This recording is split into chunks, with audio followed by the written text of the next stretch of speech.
Alright YouTube, it's your boy Magnificent. Today we're going to use our time wisely and install a 4-inch ReadyLift lift on this 2007 Suburban.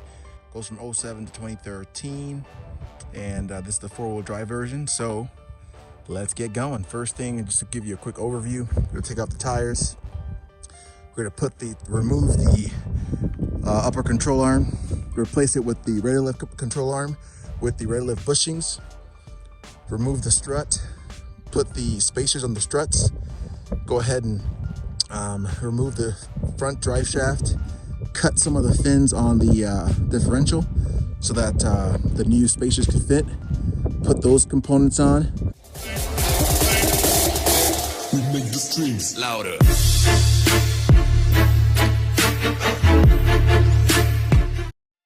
Alright guys, for a quick overview of the parts, everything in the 1 section and the 3 section are for the front. So in the 1 section you got the upper control arm and the spacers for the struts. In the 3 section you have the spacers for the differential as well as the skid plate to protect the differential afterward. Very simple to do. I'll go over it all, but make sure everything's in the package. This isn't all that's in the package. There are other bolts that are not listed here that need to be here.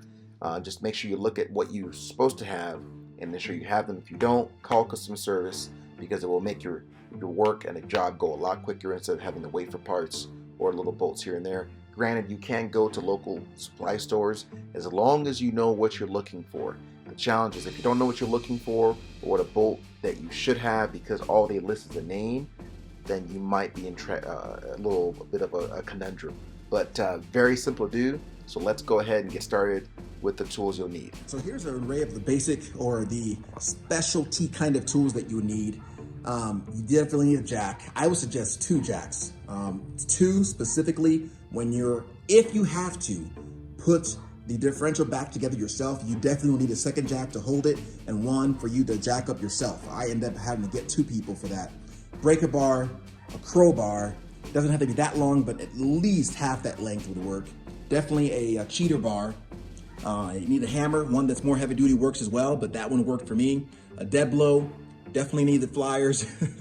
I use that for getting the vent tube off of the differential, a little hook to get the cotter key off of the upper control arm nut, and some of these panel clip pliers to remove some of the panel clips off of the shroud, and of course all this the 3/8 1/2 inch and a 1/4 inch ratchet. And I'm not going to list it all. I mean, again, it's all everywhere, but just go ahead, just get a whole from 6 to 20 socket set and wrench set.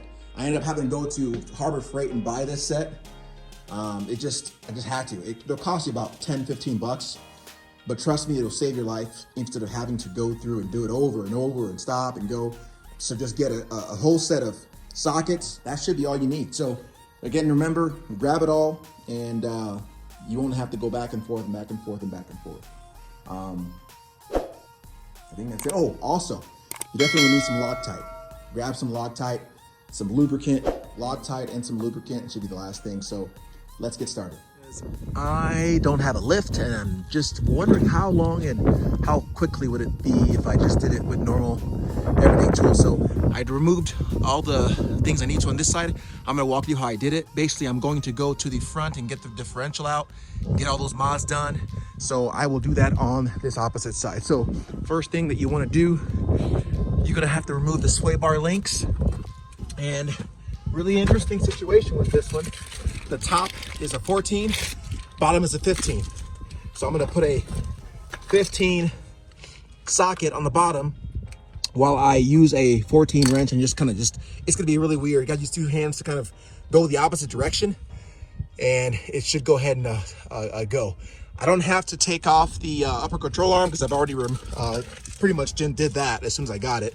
I do have to later on get this pressed out, this ball joint, because I either put too much grease or it just died or it didn't support it because I didn't put everything else in there, who knows. But that's good.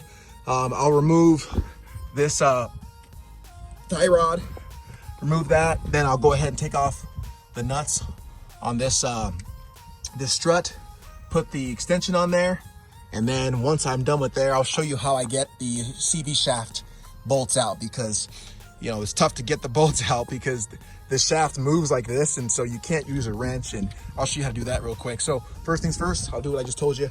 Get this out. Set up this socket, and the ratchet is gonna basically be stuck against that little knuckle, so that allows me to be able to focus on this on the bottom just with the wrench. I think either the OEM one is the top one is a 16, and the MOOG or different aftermarket versions are 15, but this one I got right now is a 16 on the top, 14 on the bottom. Nice ratchet. Take off this tie rod nut here. For the strut, 15 on one end, and I'm gonna use a 15 on the other end, on the bottom here. I took off the little shroud here so I can get to the little 15mm nuts of the strut. Once I get that, I'll basically pop those off. CV axle nuts. Got my torque wrench extension, 1/2 inch. So check it out here. Because it torques it so fast, I don't have to worry about it spinning.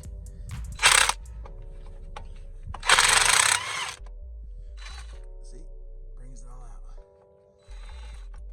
Not bad, huh? All right, now I take out the cross member, 18 on both sides to get a socket on one end and not the other one. Just use my rubber mallet to bang it off to break it first. All right, so just took off the differential nuts, bolts right there. They're 11mm.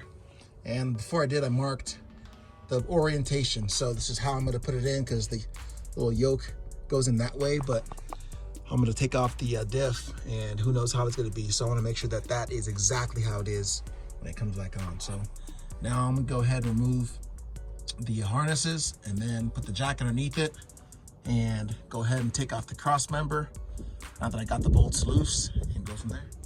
So I just used a screwdriver and a hammer to pop those cross member bolts out. Now I'm just using a crowbar just to wedge the cross member out little by little. See, it's almost out there.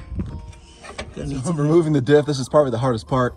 I got the 2 nuts right there, and then there's one on the other side. Now on this side, it was a little bit more difficult. I should have removed the driver's side first, because the bolt on this side is just so tight in the corner. It's gone now, but it was right there. Oh, it's so tight because that area kept hitting. I couldn't even put a ratchet wrench on it, so it was cocked because I tried to put it down not realizing, and I got in trouble. But got a breaker bar and I got it out. Took a long time. Got this one out as well. Now I'm gonna lower it. Let's see what happens. Oh, lastly, the vent tube. It was hard to get it in there. Maybe it's because I'm deeper, so you may not be able to. But once you lower a little bit, the vent tube is right here. You see it? You could just, let me see if I can help you see it here. So it's this tube right there. The one, I got it out of the way.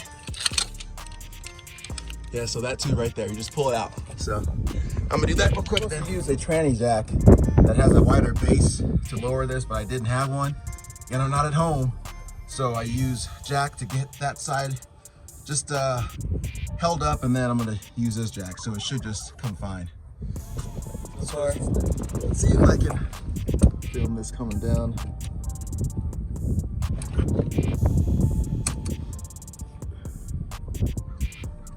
It's coming. Woo, perfect. All right, next challenge is to get this differential hanger out so I can get these bolts here pressed out and put the new blocks on them. Now the challenge is, man, it's so tight up there. There's a bolt head up there that I have to secure in order to get this nut off. And so what I'm trying to do is I'm releasing these clips here so I can kind of get this out of the way in order to get a 15mm up there to secure it, because otherwise it's too tight. I don't know how I'm gonna get it up there, but we shall see. We'll cross that bridge when we get there, because that area is even tighter. If you're working outside, here's a hack. I can't use those thick gloves, but my hands are freezing. It's like 20 outside. And so just turn your heat gun on, and when you need it, Bam, right there. You're welcome. This goes to show you that necessity is the mother of invention. Put a 15 wrench up there, cocked, and I removed the driver's side top hanger with the same setup, cocked a ratchet up there, 15, and just use my handy 18 extension, 1/2 inch, and cheater. And it worked. I'm beat though. It worked. So, update. Here's what I'm gonna do. I'm gonna go ahead and knock out these pressed in bolts. Just gonna go ahead and get a socket that's bigger, that's about the same size. Got these flush, these nuts flush. I'm gonna hammer them out. Then I'm gonna go ahead, you need to cut the piece of the differential. So mark, you got 1, 2, 3, 4, 5, and you gotta cut like right here slanted so you can be able to fit the rest of it. So I'll mark that. And I made a mistake. I repeat, do not remove the driver's side hanger. I caused myself 30 minutes more of work. Do not remove the driver's side hanger. But anyway, here are the spacers. The small one goes on the driver, and you'll see a little indentation in case you didn't notice the size difference. And it'll go like so, and you're using that. So the big end of each of the two spacers goes towards the front of the truck. So whichever that direction that is, it go like, whatever that is. It's either gonna be like this, or it doesn't even fit that way, so it has to go like this.